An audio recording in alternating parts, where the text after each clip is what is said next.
Rapat paripurna DPR hari ini menyetujui rancangan Undang-Undang Kesehatan Omnibus Law menjadi undang-undang.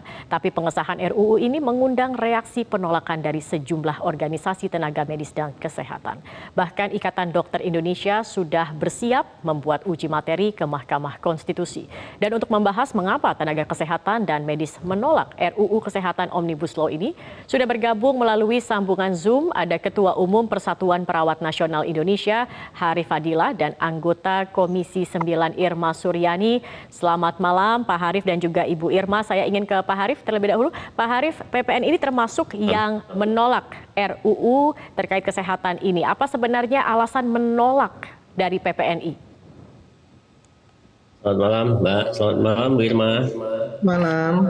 Ya, selain apa yang disampaikan oleh teman-teman dari IDI, Ikatan Bidan Indonesia, Ikatan Apoteker Indonesia, dan Perhimpunan Dokter Gigi Indonesia, hal-hal yang umum tadi sudah disampaikan, termasuk mandatory spending dan lain sebagainya, walaupun ini juga bisa diperdebatkan, tapi dalam perspektif kita, bahwa dengan adanya mandatory spending saja sudah banyak hal-hal yang masih banyak hal-hal yang memang belum baik untuk pelayanan kesehatan terutama di daerah-daerah terpencil.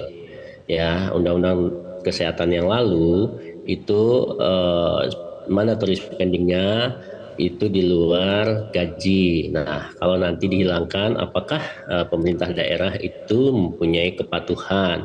Sedangkan dengan undang-undang saja itu penelitian dari CISDI itu masih banyak sekitar 38% yang tidak mematuhi oleh pemerintah daerah, sehingga menyebabkan berbagai lemahnya pelayanan kesehatan di tingkat daerah, dan termasuk juga di dalamnya bagaimana penghargaan atau kompensasi daripada tenaga kesehatan. Khusus saya bicara perawat, masih banyak tenaga-tenaga perawat kita ini yang bekerja di fasilitas pelayanan pemerintah yang digaji atau diberikan kompensasi secara sukarela atau honor yang berkepanjangan, dan untuk P3K pun tidak bisa diangkat semua, even dia memberikan pelayanan pada fasilitas pelayanan kesehatan.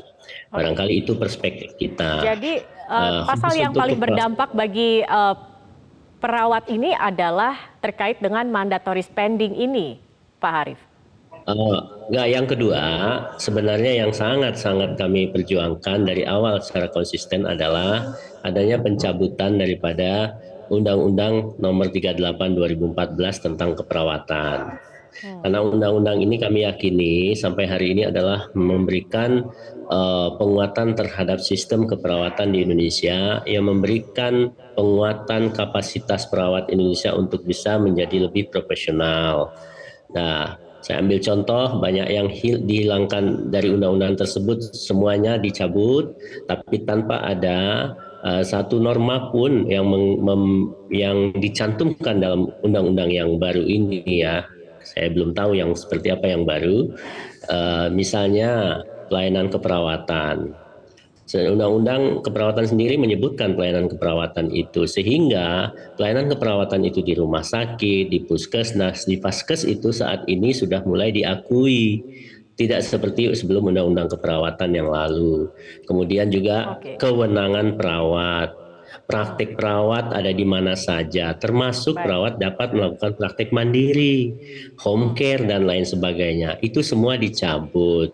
Ya, tapi tidak dijelaskan dalam atau tidak dimasukkan dalam RUU atau undang-undang yang sudah disahkan siang tadi. Sebenarnya itu sehingga itu yang menjadi keberatan kami, begitu Pak Harif ya. Ya, ini memberikan degradasi terhadap pengembangan profesi perawat Indonesia yang untuk diharapkan lebih profesional. Oke, saya kira kita itu, akan tanyakan langsung ke Ibu Irma. Ibu Irma, banyak organisasi profesi yang mengatakan dalam penyusunan rancangan undang-undang kesehatan ini tidak dilibatkan, begitu Ibu Irma. Dan kemudian dari apa yang menjadi tuntutan ini, apa saja yang kemudian diakomodir dalam undang-undang kesehatan? Ya, baik. Saya ingin sampaikan bahwa undang-undang ini terus terang ingin saya sampaikan adalah undang-undang yang sangat bermaslahat bagi tenaga kesehatan, bagi masyarakat juga. Nah, ini kan teman-teman banyak yang belum tahu isi undang-undangnya, tapi sudah seuzon dulu kalau menurut saya ya. Nah, yang pertama, teman-teman perawat juga harus, saya ingin sampaikan satu hal. Sebelum undang-undang ini diundangkan, pernah nggak sih teman-teman perawat berpikir bahwa kami, anggota DPR ini, selalu dikejar-kejar oleh perawat-perawat di daerah, yang namanya perawat-perawat yang dengan sistem Honda dan lain sebagainya, yang gajinya cuma 500.000, 250.000, 300.000. Nah, terus OP perawat sudah melakukan apa untuk membela mereka? Kan juga nggak pernah dilakukan sampai hari ini. Nah, Pernah di dilakukan, Mbak Irma. undang-undang ini, sebentar Pak, sebentar ya. Di Mhm. undang